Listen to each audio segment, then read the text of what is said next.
Għal sigħat twal membri tal-Protezzjoni Ċivili kienu għaddejjin b'ħidma biex jitfu n-nirien kbar illi tard il-ġimgħa filgħaxija ħakmu fabbrika f'Ħalfar, nirien illi mbagħad infirxu lejn fabbrika oħra. Fil-post waslu pulizija u anke timijiet mill-emerġenza ta' Mater Dei, dan apparti numru ta' vetturi ta' CPD li utilizzaw ammonti kbar ta' ilma. In-nar ikkaġuna daħna kbira sewda li ksiet mhux biss iż-żona tal-madwar iżda anke lokalitajiet varji. Mill-ewwel informazzjoni kiseb Net News jidher li n-nar żviluppa l-ħabta ta' 8 ta' filgħaxija fil-fabbrika C&V Polymers.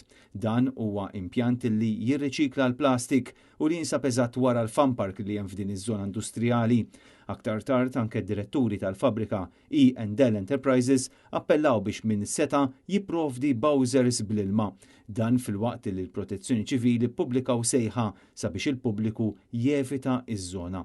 Sorsi indikaw li kien hemm periklu serju fil-ħidma biex jintfgħu n-nirien minħabba l-ammont kbir ta' plastik li kien hemm u anke ċilindri tal-gass. Iżda fortunatament l-operazzjoni tmexxiet bla problemi ta' xejn. In-nar ġie kontrollat ftit wara nofs il-lejl wara ħidma intensiva u delikata min-naħa tal-membri ta' CPD, għalkemm l-operazzjoni konġunta bejn il-forzi tal-ordni baqgħet għaddejja sas-sigħat bikrin tas-Sibt filgħodu. Issa l-investigazzjonijiet iridu jistabbilixxu eżatt ir-raġuni li waslet biex żviluppaw dawn il-fjammi.